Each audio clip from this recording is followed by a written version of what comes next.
Hello everyone, welcome back. I hope by now you already understand how to set up a funding rate arbitrage position, how to manage the major risks, and how to minimize them. The core idea is always the same. Open your long and short positions at prices that are very close to each other so that the structure becomes delta neutral, and then you simply earn the funding rate. You also learned how to set your take profit and stop loss levels based on the liquidation price so that you can avoid forced liquidation and unnecessary loss. Ideally, you should maintain a buffer of around 20% or even more away from the current market price. If your leverage is too high, for example above 7 times, you may increase your capital efficiency, but the liquidation buffer becomes very small and you can get liquidated very easily. Now let's imagine this situation. You have a very good funding rate arbitrage position running.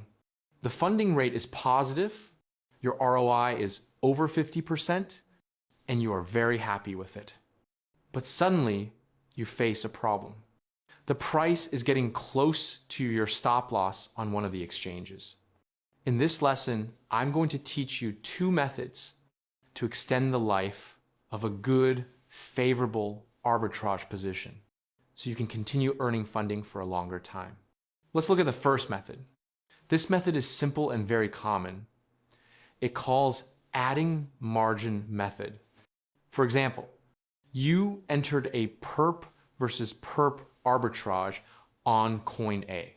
Your entry price is 1 USDT. You are using 5 times leverage, so you deposited 500 USDT of margin on each exchange. Your total investment is 1,000 USDT.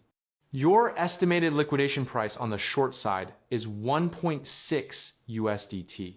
Now imagine the market begins to move upward and the price is getting close to your stop loss level, maybe around 1.5 USDT on the exchange, where you open the short.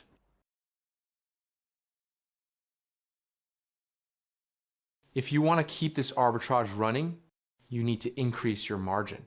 For example, convert more fiat currency into USDT. Let's say you purchase an additional 500 USDT.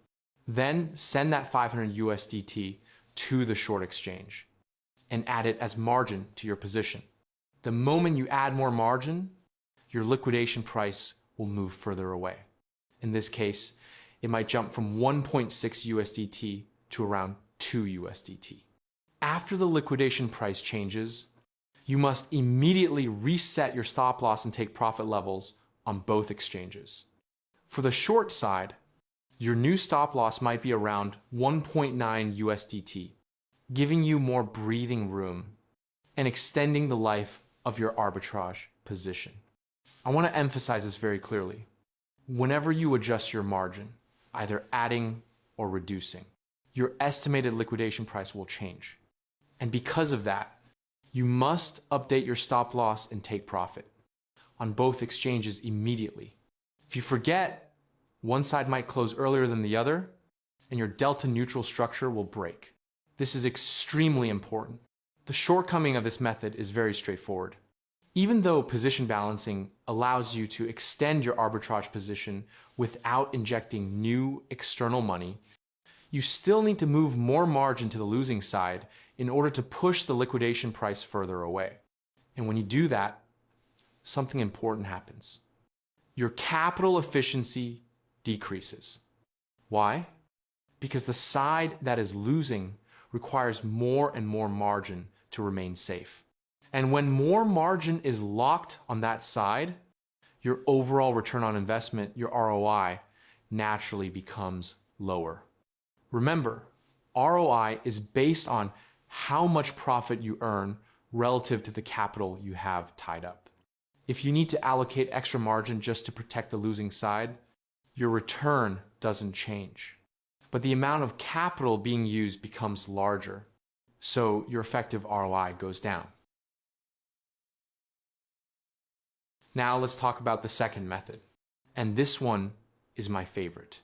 I call it position balancing. This method works because In crypto exchanges, you are allowed to reduce your margin whenever you have unrealized profit. This means you can free up part of your margin, withdraw it, and then transfer it to the other exchange, the one that needs more margin. In other words, you don't need to inject new money. You simply rebalance the existing margin between the two exchanges. Let's continue using the same example from earlier. You entered a perp versus perp arbitrage on coin A. Your entry price is 1 USDT. You are using 5 times leverage, so you deposited 500 USDT on each exchange. Your total investment is 1,000 USDT. Your estimated liquidation price on the short side is 1.6 USDT. Now imagine the market starts moving upward. The price is approaching your stop loss level, maybe around 1.5 USDT on the exchange where you are short. Here's the trick. When the price rises to around 1.4 USDT, your long side will start showing unrealized profit. At this moment, you can reduce margin on the long side because unrealized profit increases the safety of that position. For example, you reduce margin by 300 USDT, leaving 200 USDT as the remaining margin. This does not change your position size. It only frees up extra margin. You then transfer that 300 USDT to the short side exchange via on-chain withdrawal. Once it arrives, you simply add it to the short position's margin. By doing this, the short side becomes much safer instantly. For example, the liquidation price might move from 1.6 to 1.8 USDT. And of course, after the liquidation price changes, you must adjust your stop loss and take profit levels on both exchanges. Remember, the stop loss of one exchange must always match the take profit of the opposite exchange. When you reduce margin from the long side, the stop loss will be shortened. That's why you need to adjust the take profit of short side to match it as well. In this case, the liquidation price of long side will be 0.2 USDT instead of 0.4 USDT because part of the margin has been reduced. So the new stop loss would be 0.1 USDT and the take profit of short side would be 0.1 USDT too. That is the golden rule. Now notice something important. Your total capital is still 1,000 USDT. You are not adding new money. You are simply moving margin from one side to the other. At this moment, you might have 200 USDT margin on the long side and 800 USDT on the short side, but the total remains the same. All right, what if the price suddenly drops back to 1 USDT?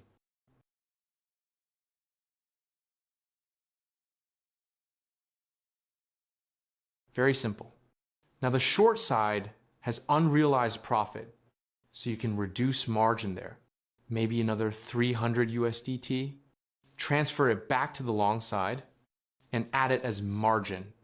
And again, don't forget to adjust your stop loss and take profit on both sides.